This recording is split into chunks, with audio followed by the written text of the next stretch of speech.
Good morning, good afternoon, and good evening.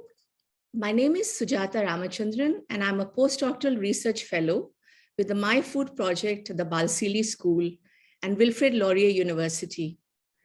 I would like to welcome you to another session of the My Food Project webinar series. The Migration and Food Security, or My Food Project, of the Hungry Cities Partnership is funded by the Social Sciences and Humanities Research Council of Canada. I would like to begin with the land acknowledgement. We would like to acknowledge that Wilfrid Laurier University and its campuses are located on the traditional territory of the Neutral, Anishinaabe, and the Haudenosaunee peoples. Today, this gathering place is home to many First Nations, Métis, and Indigenous peoples from across Turtle Island. Acknowledging them reminds us of our important connection to this land where we live, learn, and work. We recognize, honor, and respect these nations as the traditional stewards of the lands and water on which Wilfrid Laurier is now present. Our eminent speaker today is Professor Jenna Henabri. Jenna is professor at the Balsillie School of International Affairs and Wilfrid Laurier University. She is also the co-founder of the International Migration Research Center, or IMRC, which is housed at the Balsillie School. She sits on the advisory boards of the Migration Research High-Level Advisors and Global Migration Data Analysis Center of the International Organization for Migration, or IOM. Jenna has been actively engaged in the development of the Global Compact for Safe, Orderly, and Regular Migration, or GCM, beginning with her work on the UN Expert Working Group on Women's Human Rights in the Compact, and later in its implementation through the UN Network on Migration Groups on Gender and Racial Discrimination and Bilateral Labor Agreements. Jenna has recently founded the Gender Plus Migration Hub to support stakeholders in the development and monitoring of gender-responsive migration governance in the context of the Global Compact. This hub was very recently launched at the International Migration Review Forum in New York, where she was a member of Canada's delegation to the UN. Drawing on this extended involvement, Jenna will speak on gendering the Global Compact for Migration after COVID. In terms of the structure of the webinar, Jenna will speak for about 20 minutes, followed by a short question and answer session. You're welcome to use the Q&A function to ask your question at any time during Jenna's presentation, and I shall ask the questions on your behalf after the presentation. So without any delay, over to you, Jenna.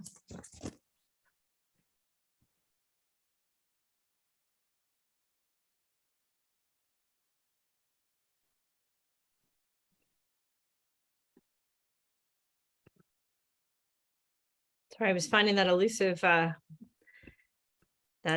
button, the mute button. Hi, everyone. Thank you for joining us in this session. I was planning to take some time today to share some of my reflections on where we're at in terms of the Global Compact for Migration, 4 years on and post the IMRF in a context that is coming out of hopefully coming out of a pandemic, and what this means for the way forward. So I'm going to also involve one of my team members from the Gender and Migration Hub, Hari Casey, who's here as well with us, who's a recent PhD who has just completed his dissertation at the Balsillie School. He'll be helping me out since I'm having some computer issues. So I'm using an older version, so bear with me with that. But also he's a great resource to have on hand as well. So I shall get started. Thanks very much for the invitation, Jonathan and the My Food Project. Thank you Maria and Sujata for all you've done on getting us organized, as it were. I'd like to start by offering a little bit of reflection on the GCM process. I'm going to talk a little bit about sort of realities around COVID from a gender perspective. Talk about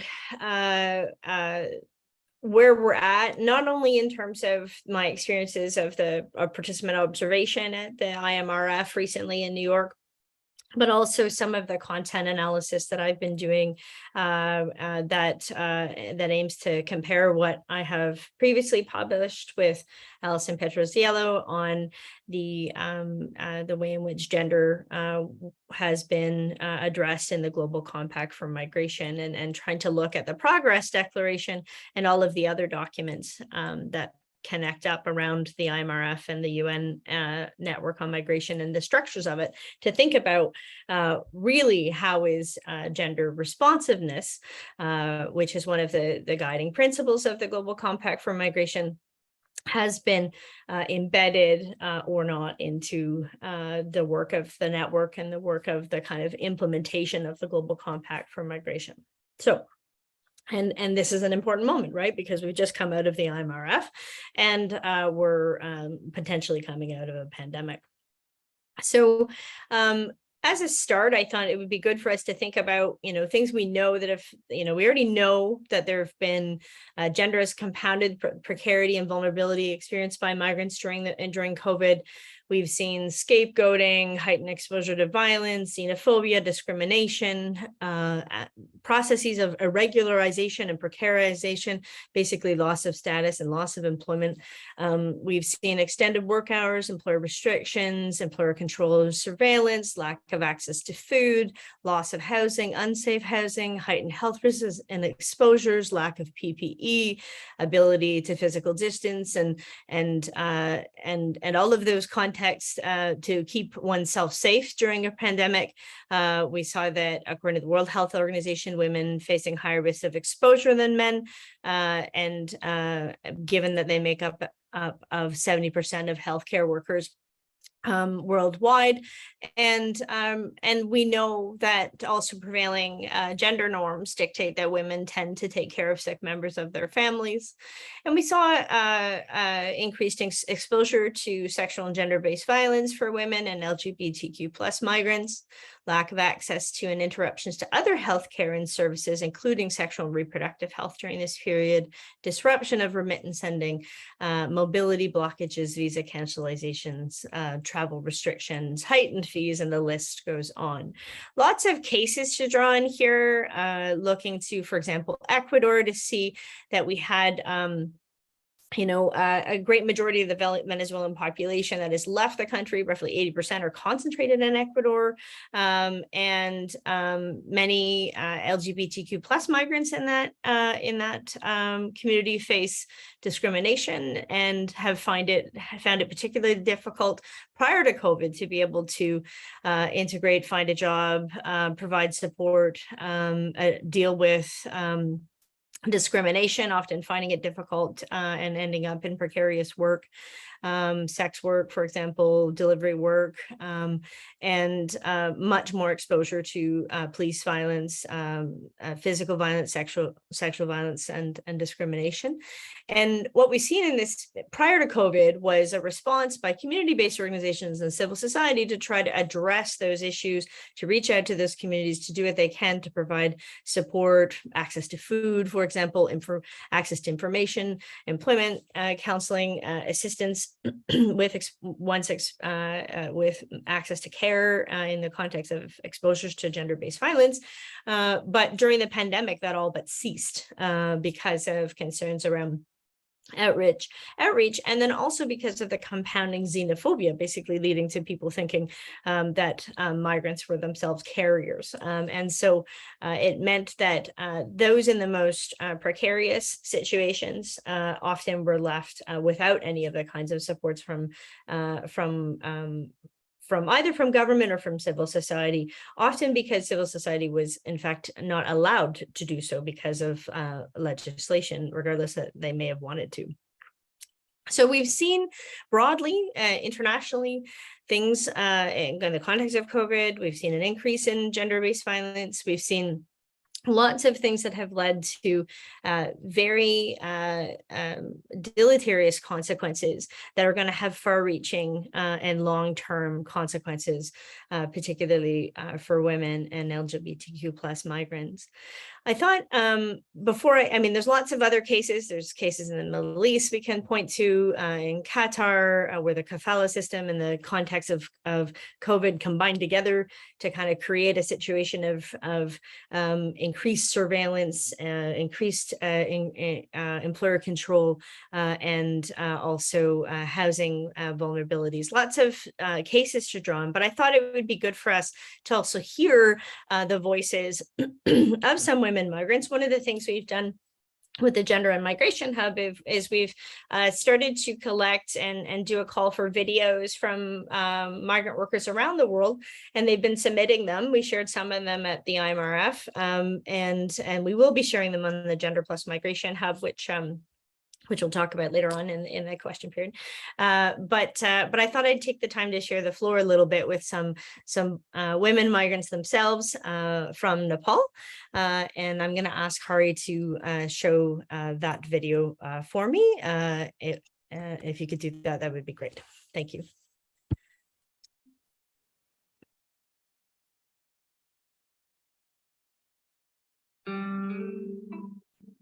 म चाहिँ हाउसकिपिङमा गएको अबुधाबीको international स्कुलमा 6 वर्ष गरेको housekeeping हो कोभिडमै परेको थियो हामीलाई रिटर्न उनीहरूले पठाइदिए त्यो एकैचोटी निकालेर पठाइदिए कोभिडमै स्कुल बन्द भयो अनि पठाइदिए थामै छैन अस्ति उसमा तल हाउसकिपिङमै गर्ने भनेर गरेको फर्म त भरेको यो 2 ठाउँमै नामै निकाल्दिदैन उनीहरुकै मान्छे भरिरा हुन्छ म एक्सपीरियन्स छ मेरो सेल्समा पनि छ क्याशियरमा पनि छ सुपरभाइजरमा पनि छ मैले तीनटै पोस्टमा चाहिँ गरेर 6 वर्षमा चाहिँ तीनटै गरेर चाहिँ आको तर यहाँ आएपछि चाहिँ के भयो भने काहीँ पनि जब पनि भेटेन भन्दा काहीँ जब पनि भेटेन अब आफूले नै गर्छु भन्दाखेरि पनि कस्तो भयो भने अब आउँदाखेरि त्यही 15-20 लाख रुपैयाँ दिएको थियो अब घरमा त्यही 20-25 लाख लिएको थियो ल्याउन त नल्याएको होइन ल्याउन त ल्याएको थियो अब घरमा दिदी यताउता यताउता गऱ्यो घर जस्तो केही थिएन तिनीहरूसँग गऱ्यो त्यस घर एउटा चाहिँ हल्का गरेर नन्दको बिहे गरियो त्यसपछिबाट अब त्यो पैसा युटिलाइज गर्छु भन्ने पनि पुग्दैन रहेछ क्या अब कतैतिर गएर एउटा सप खोलौँ न त भने पनि त्यहाँनिर इन्भेस्टै 8-10 लाख रुपैयाँ राख्दो रहेछ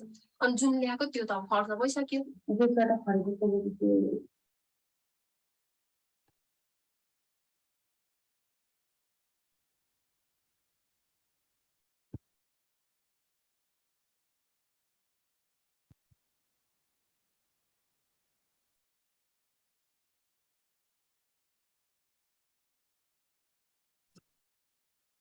We're having some technical issues, obviously.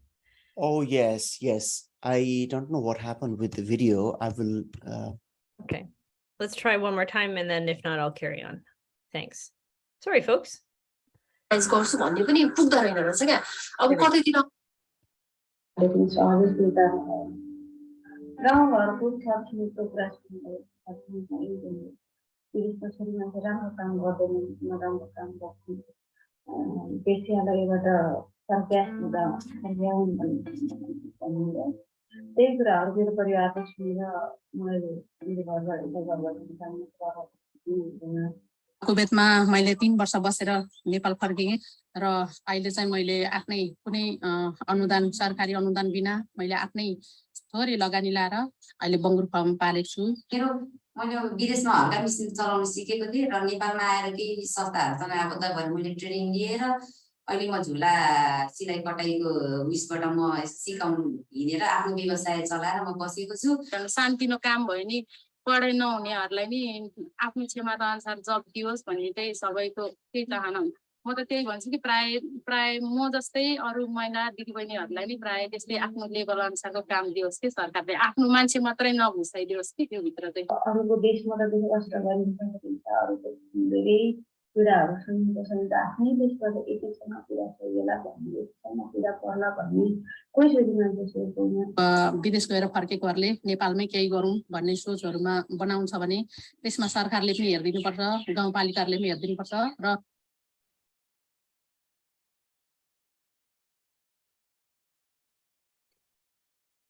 I think there lost is, it again.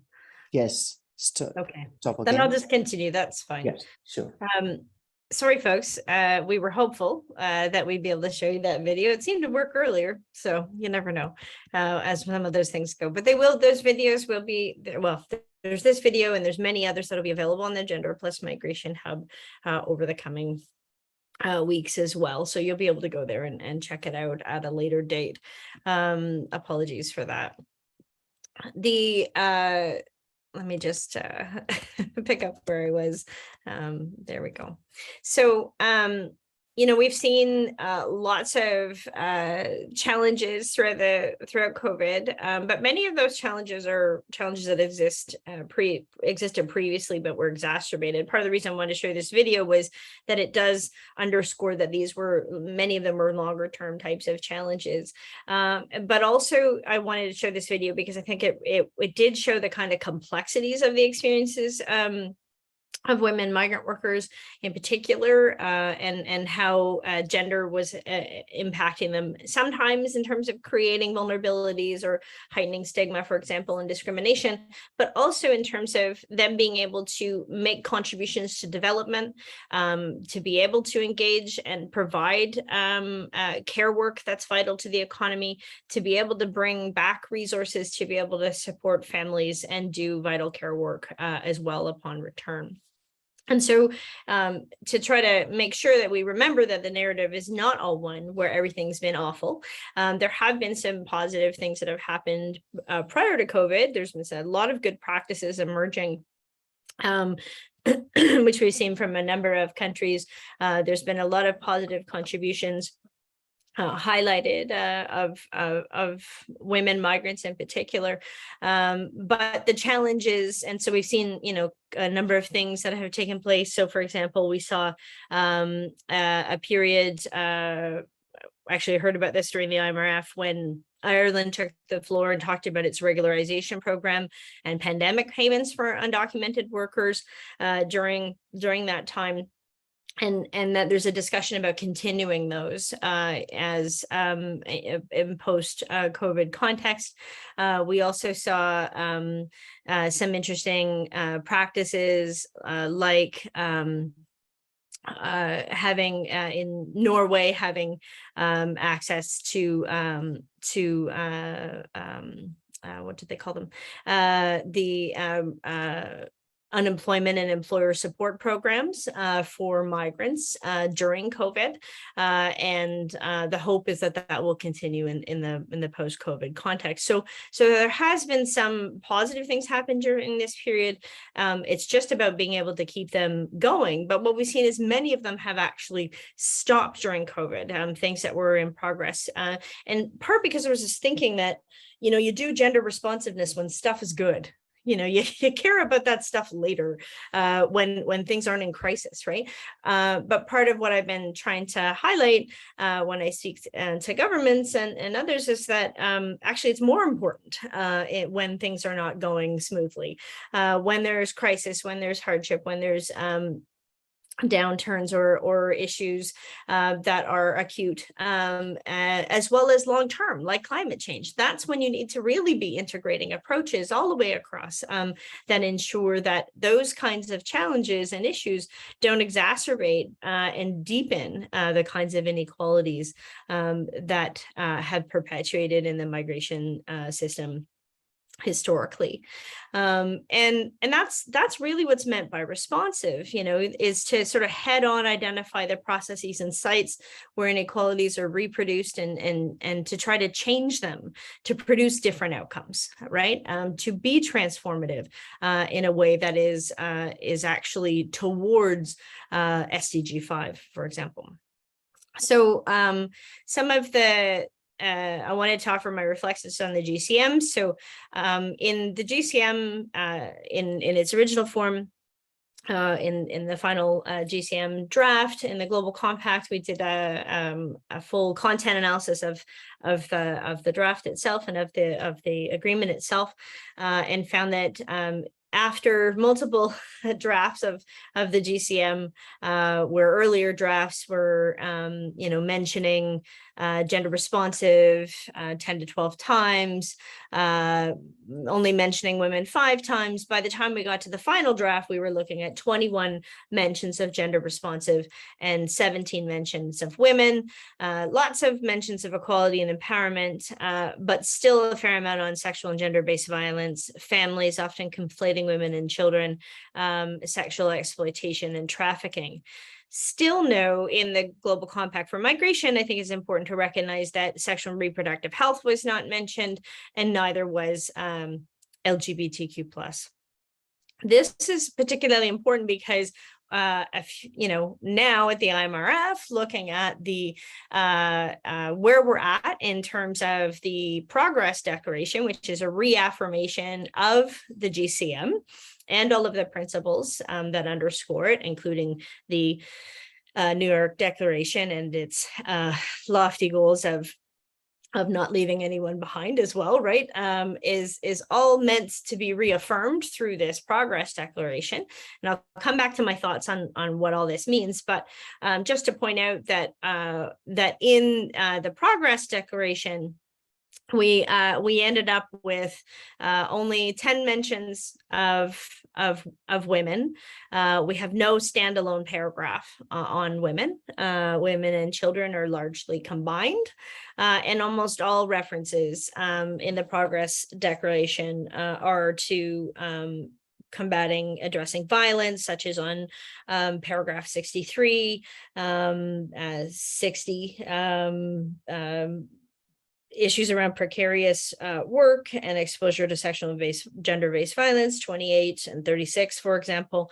But we do have some recognition of things like the unpaid care work and paid care work, and to look at legal protection in that sector, and that would be paragraph 10. So there's been a few gains in terms of in the document itself, but generally it's a bit of a step back in terms of reference to gender. There's only 2 references to gender generally, and both are in the context of gender-based violence.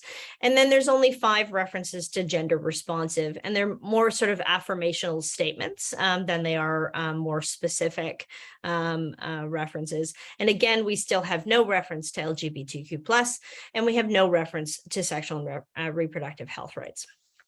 There's a lot of other things to discuss in terms of that document itself, and one of the things we're trying to do is produce a full content analysis of it from a gender perspective, and I hope to be publishing that later this year. Broadly speaking, in terms of the IMRF, some things I'd like to point out. As I've mentioned, we've seen infantilization and vulnerabilization of women in many of the statements from member states and the explanations of their statements. We've seen only a handful of countries have mentioned LGBTQ+, and I'll come to those in a minute, largely Canada and a few others.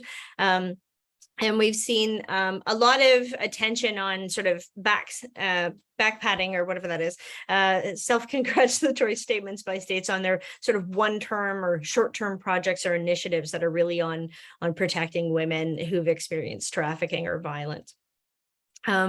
We saw a fair amount of backsliding on CSO and multi-stakeholder engagement, and there was a lot of concern around that. In the multi-stakeholder meetings, which took place the day before the plenary and the official proceedings of the IMRF, we had more attention to gender there, and I've been documenting that as well, than we did in the rest of the entire week entirely. And we also saw some civil society members pretty angry about their sense of exclusion from the process, and ended with a really strong resounding call for nothing about us without us. which I think is particularly important and as a way to get us take the temperature of what it was like at the IMRF. Some other reflections broken down into sort of some of the losses, the gender and women in the backseat, as I've mentioned, that infantilization, nothing on LGBTQ, etc. And some of those things I've mentioned already.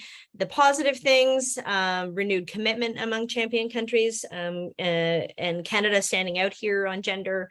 There's been a minuscule opening in the conversation and language to include LGBTQ+, and certainly we've seen that with respect to Canada and the Netherlands in particular.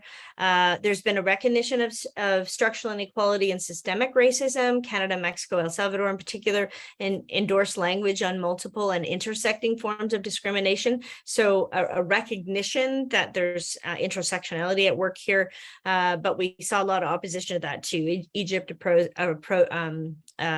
opposing, Holy See opposing that, Iraq, and Iran as well. We've seen some recognition of and the importance of pathways, regularization, and enabling access to services regardless of status, which is particularly important on the firewall concept, for example, and a bit of a shift towards depoliticization, which I think is important. Continued sort of general tacit acceptance of disaggregated data, sex disaggregated data, but it wasn't really mentioned much or talked about how it would be used. And a renewed commitment. I saw a renewed commitment from CSOs in particular towards their engagement. I think in the end, I mean, we ended up with 110 in favor.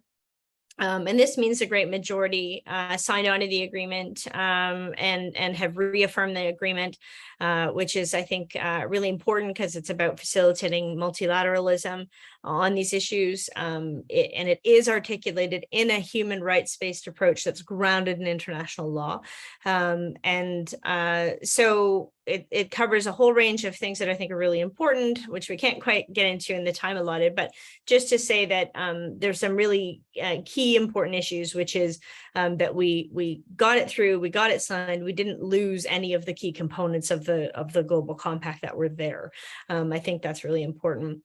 The way forward concerns me a little bit because the structures of the UN Network on Migration, I think, have been really weak on gender since the outset. We had no dedicated work stream as of last year. We now have the thematic working group 7 on discrimination, but it doesn't have the same kind of resources that previous work streams had, such as the bilateral labor group that I was part of. It's really focused on shifting dialogue and capacity building in terms of its objectives. And we have no gender-based budgeting approach. UN Women is not part of the executive of the UN Network on Migration, though they're part of the multi-partner trust fund. And some projects have been funded that focus on women. They've been really one-offs. We also don't have something like a set of indicators for us to really track whether or not there's been implementation of the Global Compact in a gender-responsive way. And I think that without that and some other structural mechanisms, we have some real limitations for being able to really do the change that's needed to address the deeply entrenched gender inequalities. Gender is a fluid, ever-changing context or ever-changing concept, and it affects all migrants in all stages of migration. But we know that it is these sort of these big high-level scalar kinds of systems like colonialism and patriarchy that underpin so many of these contemporary inequalities. Unless we address those more deeply rooted structures that include the kind of drivers of migration that are around gender equality, and then we're never going to address the way in which the current system of migration governance simply re-articulates and reaffirms existing structures of gender inequality and reproduces them. And so what we need is a work plan that moves beyond awareness and capacity building. We need an MPTF that supports system level change, not just a bunch of one-off projects and initiatives that are about saving women and children from violence. We need to basically, there needs to be a move away from the lens of victimhood. Someone's calling me at this time, that's great. And the infantilization of women. We need to have a work stream that has indicators and targets that are tied to things that already exist. So for example, SDG 5.1, calibrating migration governance around gender equality means things like drawing on the UNDP's Gender Inequality Index, the World Economic Forum Global Gender Gap Index, and combining with other more specific indicators around GCM and the qualitative and quantitative data that brings the voices and the experiences of women and gender diverse migrants into the dialogue. We need gender-based budgeting. We really need to be thinking about how monies that go through the MPTF need to be held to account around gender responsive indicators. There needs to be a gender rapporteur or rapporteurs that are at these kinds of events in order to make sure that we're actually moving the dial ahead on this and being that kind of transformative change that's needed in order to really try to move things to a different level.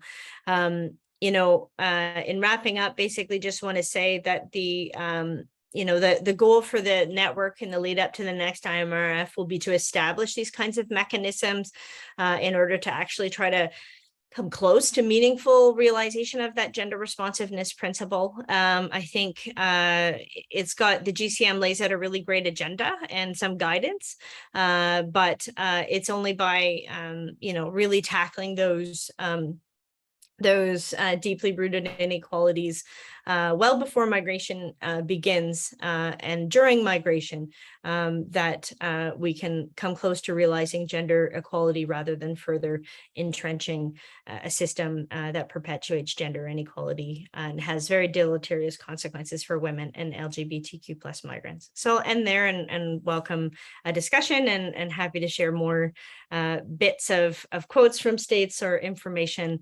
about that I learned through the IMRF process. So thanks. Questions would be great.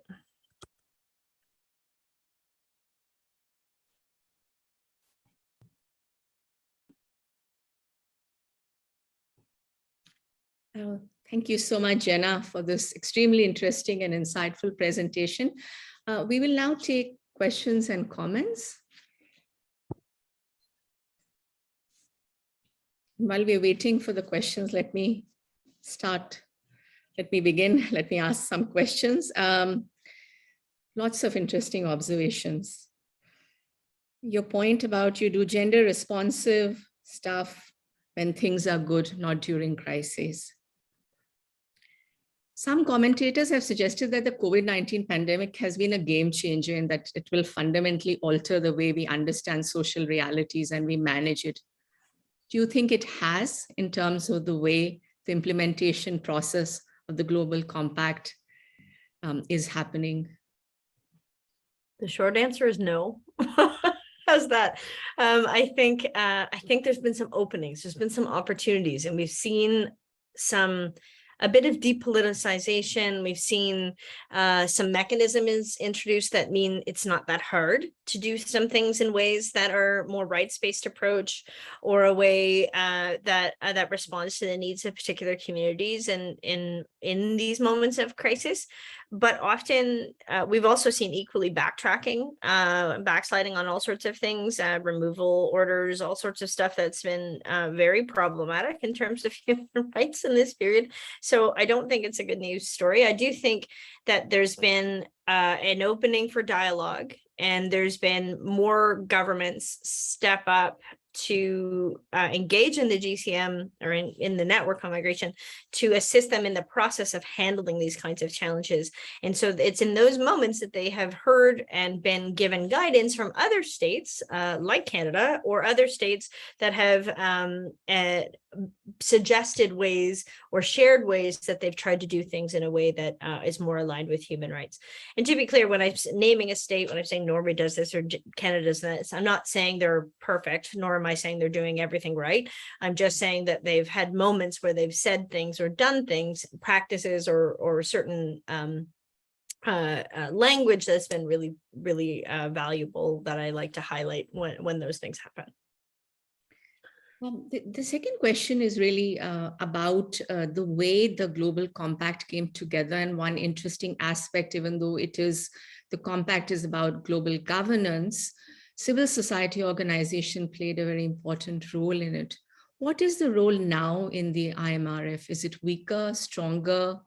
And what role do you think they can play in bringing gender responsive issues and make it a priority?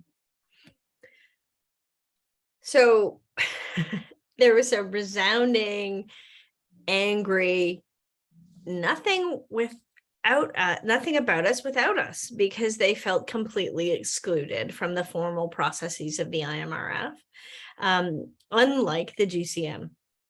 During the GCM negotiations, there were years of preparatory sessions. There was meetings in Geneva, in New York, and Marrakesh. There was lots of opportunities for stakeholders to get engaged. Organizations such as the IMRC, for example, where we are, our center that we're part of, got consultative status to participate. There was opportunity for engagement, where often on the same stage, you'd see member states with civil society and giving opportunities for dialogue. Now, in the IMRF, during the plenaries, we had some of that. And they were many of the same voices that were at the GCM. So they called upon people they had heard in the GCM or connected into that, and those voices were heard again. But you know, when one of the challenges was people couldn't travel, it was very difficult to get access. There was the whole system was very slow to get started in terms of reaching out. And then there was no sort of formal way that civil society has had as many opportunities to engage as they did with the GCM. And I think that there's attention to that. Certainly, the director Antonio Vitorino noted that and was pushing and has urged states to open up dialogue for more civil society engagement. But I think we saw some backtracking on that, and I'm not alone in that contention.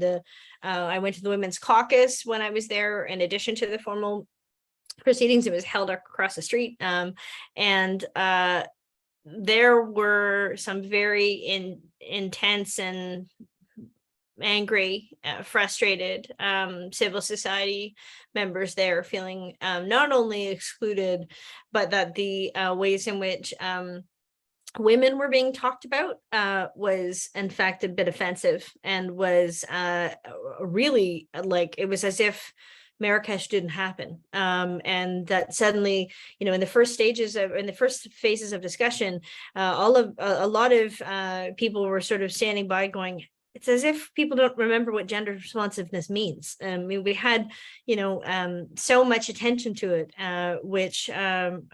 which was hard won, but at least it did seem to resonate.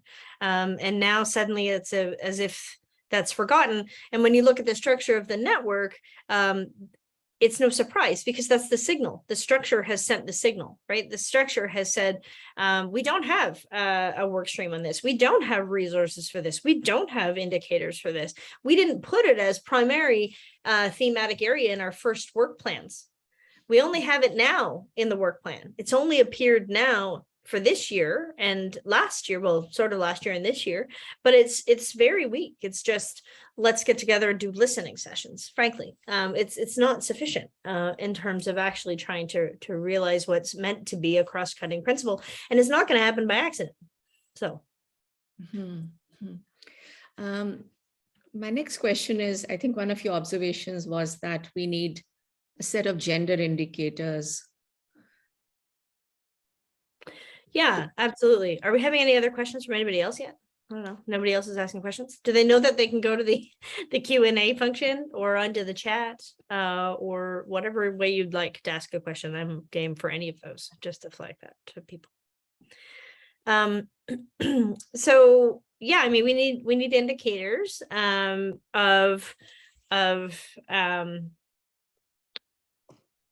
we need indicators that help us articulate and measure what gender responsiveness is and how it's being achieved or in what context it's being achieved. We also need indicators that are around gender and migration, right? Like that are really solid ones that help us operationalize. What do we mean by gender equality in the context of migration? What's meant there, right? It's not just that there is a pathway for migrants to be able to go.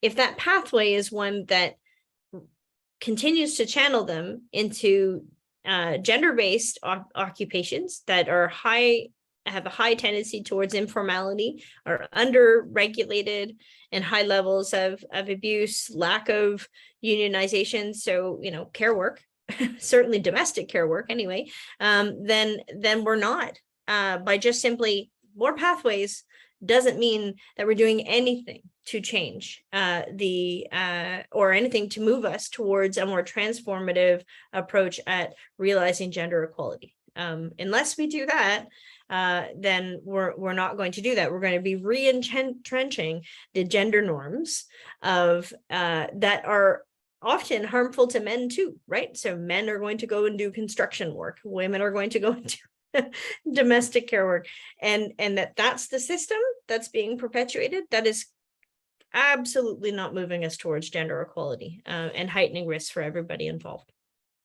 So I have a related question. The question is, you mentioned the need for indicators, which was encouraged in the Progress Declaration. Women in migration networks supported this concept, but some suggest that these can become a major distraction, focused on developing indicators rather than getting to the work at hand. What are your thoughts about this?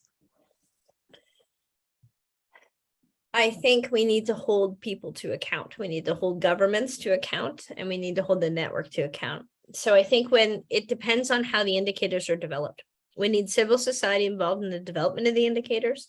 We need the women migrants, LGBTQ plus migrants from a whole variety of groups experiencing intersecting forms of oppression and inequality and discrimination. They need to be having their voices heard in the development of those indicators. And then it's what they're used for, right? If they're only used for and designed in such a way that states can then just celebrate themselves, well, then they're a failure and they're a distraction. But if they're used to say, for example, unless you meet a certain bar on a set of indicators in terms of an evaluation, a gender-based evaluation of a project or an initiative that is funded through the multi-partner trust fund, then you don't get any more funding, right? And initiatives that don't have a clear, so I mean, this is not surprising. This is not difficult stuff. We've got this when we look at the, things like Global Affairs Canada grant application processes to start up large initiatives that are similar in scale in terms of dollars and scope, and they ask for very clear outcomes in terms of gender equality. What are those outcomes expected to be from an initiative that you're trying to start, and how do we measure them, and how are we going to actually measure the impact? I don't think that that's distracting. I think that that is actually part of doing the governance of migration in a way that includes gender considerations all the way through. And we have another question, which is another important aspect. Could you please elaborate on the reason why LGBTQ plus was not mentioned in the GCM? Would you say that the LGBTQ plus community is forming a meaningful alliance with groups promoting women's rights?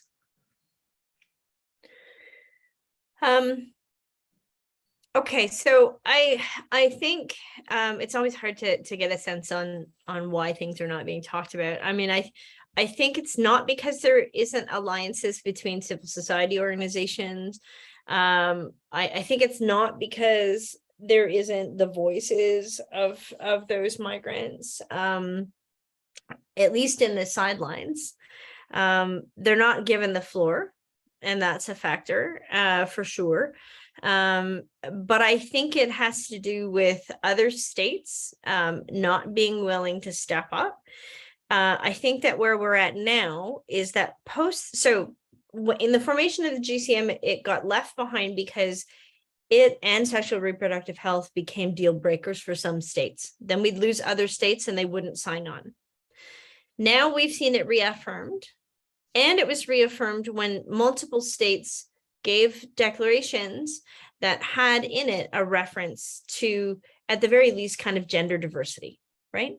And so there's an opening happening now, but it's still not into the sort of into the progress declaration or something that is being substantively addressed by all states. I think one of the strategies that we undertook as civil society in the GCM was the language of gender responsive was kind of on purpose, right? It was on purpose, in part because gender refers to that whole scope. It isn't proxy for women. We tend to highlight women because they have more deleterious outcomes often, not always, but often. And certainly at a global scale, that's the case. But we are talking about gender more broadly, which allows that opening to take place. So that strategic move has allowed for this to happen and allowed for some countries like Canada and others to step up and start using words like gender diverse or LGBTQ+. So there's an opening, but it's certainly not moving us in a further direction in that way. There's some countries that are still very, very hard line on this. Actually, it's kind of lined up perfectly with those that I said were against multiple and intersecting forms of discrimination as well. The Holy See, for example, Iran, quite a number that would be examples. Two more questions. First is, when is your new paper coming out and where can it be accessed? There's interest.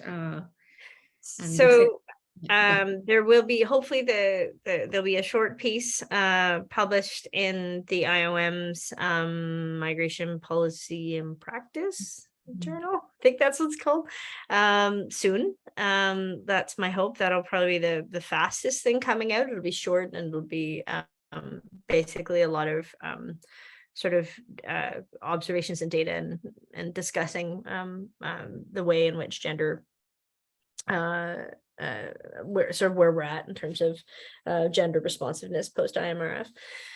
Then also there's a chapter in a forthcoming volume being published by the IOM on COVID that'll have some results in that, and then a larger, more academic piece that I'm working on will be a little later and hopefully will come out in international migration, but I haven't submitted that one yet because I haven't finished it. So that's my hope. And Cheryl has a question. She says she could not agree more that we need to think beyond gender norms. How do we get inclusive indicators to have an impact, not only in the government responses you just mentioned, but also within and in relation to research projects? Do you have some strong examples of action research that you could share? And following up from this, my final question, which is, please tell us a little bit more about the Gender Plus Migration Hub.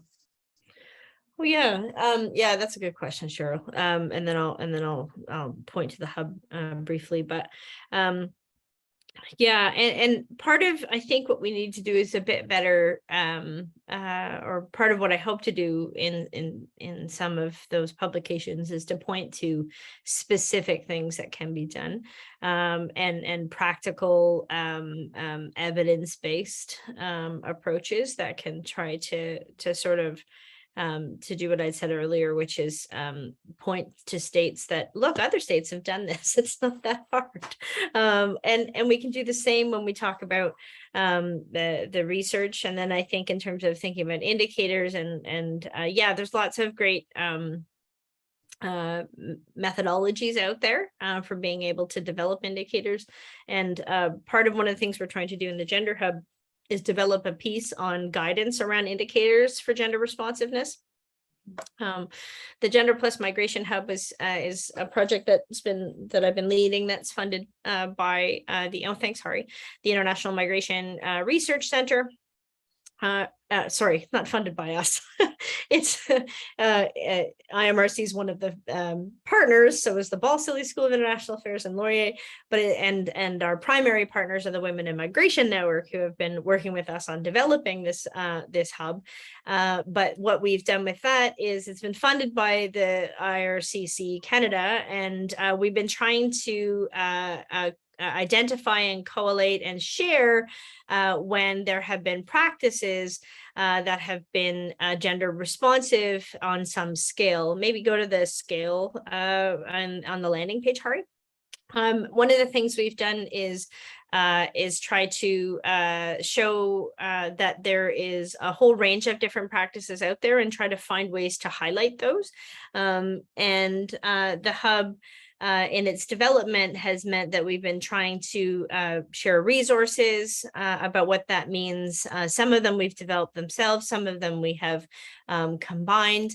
And if you go to the main page, and you scroll to the bottom or the middle there, we've tried to operationalize our thinking about what gender responsiveness means here with a kind of scalar way of thinking to move us away and to try to meet states and civil society where they're at to help move us in the direction towards more gender responsive, the more transformative approaches. And what we're going to work on doing is trying to not only identify some guidance on how to develop indicators, but some methodologies for doing so in a way that's feminist, to bring in the voices of different groups that have been marginalized in particular, and whose voices are key for the development of such indicators. We're also developing guidance on sort of step-by-step each GCM objective for how you might make each GCM objective more gender responsive with examples from states. So sometimes we've already got them in our maps, as well as from civil society. And so we're going to try to compile that as well over this summer, as well as the hope, as well as continue to update the map with new practices, because one of the things that happened at the IMRF, which was great, is I heard from quite a lot of countries about what they're doing, and a lot of them reaching out to try to engage with the hub. Germany trying to, for example, find ways to engage with the hub. Very, it's really interesting what they're doing now and developing their own migration policy in a way, sort of rethinking their national migration policy in a way that is consistent with gender responsiveness. So there is some interesting things happening, and we're trying to figure out ways to share those. And you can visit the hub as we go for those kinds of resources. And if you know of any good practices happening in terms of gender, please do share them. You can now go to the share tab on the hub to be able to if you go to that tab, then here you can share a practice. You can also share a pledge in relation to being gender responsive in your approach. We've already got some great pledges there, including from our partners, the Women in Migration Network, which really are leading the way, in my opinion, on ensuring attention to gender at the Global Compact for Migration, the IMRF, and continuing to push at national levels globally, working with civil society, and certainly throughout the network as well. Thanks, Hari. That's probably good for now. Thanks. Thank you so much, Jenna, for discussing your fascinating work. And we really look forward to reading and learning more about it in the upcoming months, especially the activities of the Gender and Migration Hub. So thank you again. we will be, and thank you all for attending this webinar. We'll be taking a break from the webinar series for the summer, and we'll be back in the fall. Thank you. Thank you for joining us today. Thanks, everybody. Really enjoyed that. Thanks. Bye. Bye now.